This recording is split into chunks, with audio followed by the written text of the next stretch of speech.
I'm going to give you the summary of the 920 pages of Project 2025. Stick around for the entire video. It's pretty long, but it's likely worth your time.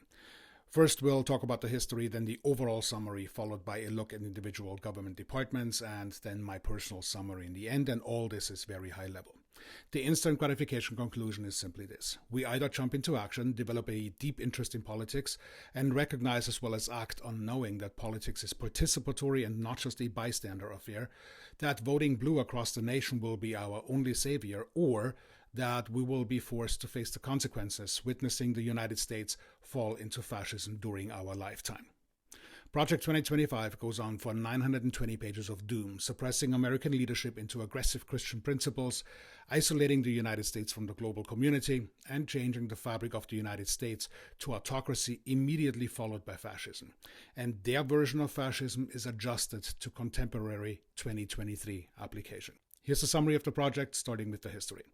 It all started in 1979 when the Heritage Foundation's Mandate for Leadership project actually began and provided a conservative policy playbook to reduce the government scope if Republicans were to gain power.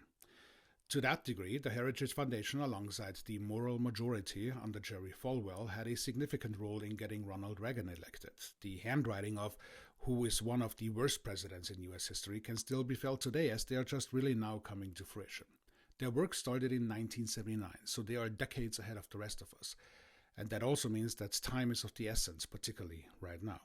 The 2025 edition of Their Road to Fascism is subtitled The Conservative Promise, and it contains policies from the radical Christian conservative perspective for the next Republican president. Their hope, of course, is that Trump will take the White House in 2024. In a pinch, though, any Republican president will see their mission turn into a harsh reality. Arguably, the manner in which DeSantis legislates and conducts himself, he would likely be more vicious than Trump even. And the same, by the way, goes for Ramaswamy. And if they do not take the White House in 2024, they will certainly not rest, but continue with more vigor, more dedicated resources, and continuous regressive changes at the state level until they return in 2028. The intent of Project 2025 is to reshape all areas of the United States, from government to society, economy, religion, to individual freedoms and the environment. Not a single stone will be left unturned by them, and what's under their rock are the following key policies. Limit government power and bureaucracy by eliminating agencies, regulations, and social programs across the United States. The argument here is rooted in the disregard that an ever-increasing population is undeserving of an increase in administration. They are vehemently against the government's overreach, as to what they call it, into areas such as healthcare and the environment, claiming that this is violating limited government principles. They want to declare traditional Judeo-Christian social values as the lay of the land, further restricting women's bodily autonomy and phasing out any protections for the LGBTQ community. They will also continue to deregulate industries under the guise of spurring the free market economic growth, which translates to nothing but an acceleration of wealth transfer and how wealth disparities will increase, leading to indentured servitude, company towns, limited social safety nets, phasing out Social Security, Medicare, Medicaid, and many more social programs. They want to also reposition the United States foreign policy towards unilateralism and national self-interest over global cooperation. This means more wars and an increased likelihood for global catastrophes. Falling right in line, they also want to increase military spending and the projection of United States power abroad, adopting a more aggressive posture. In other words, a warmongering country will get itself a brand new license plate. But let's break down the summary by department, starting with the Department of Defense.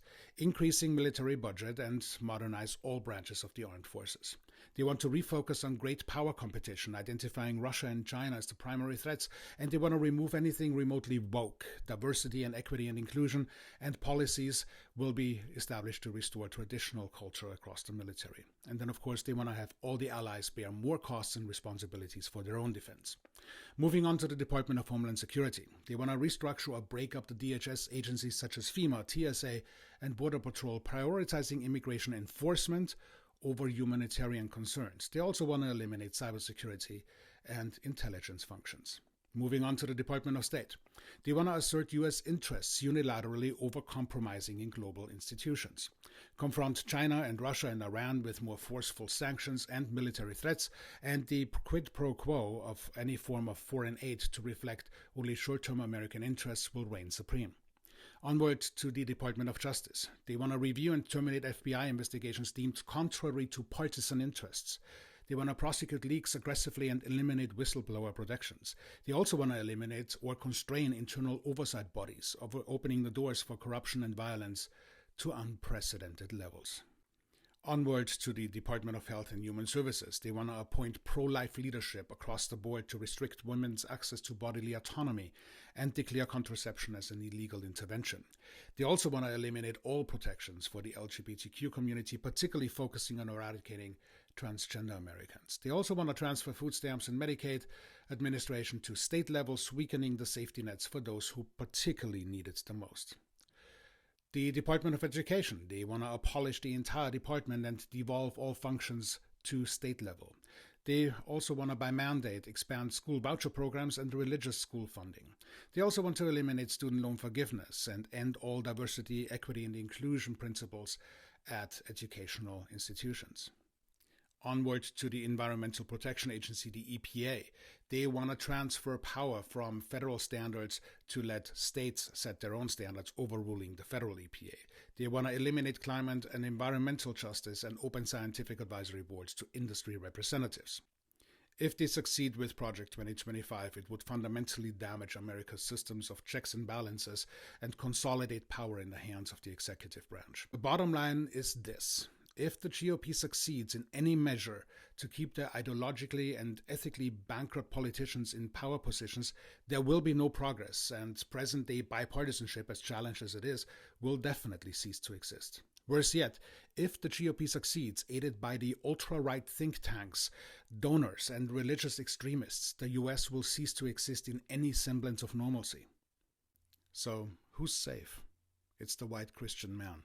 Anyone else, you're not safe. Women, BIPOC, LGBTQ, the differences will be found in the atrocities committed against you. But in case you're in the privileged white male group, think of your mothers, your daughters, your friends, your community that surrounds you, and the impacts that your privilege and the ability to vote has upon those who you care for.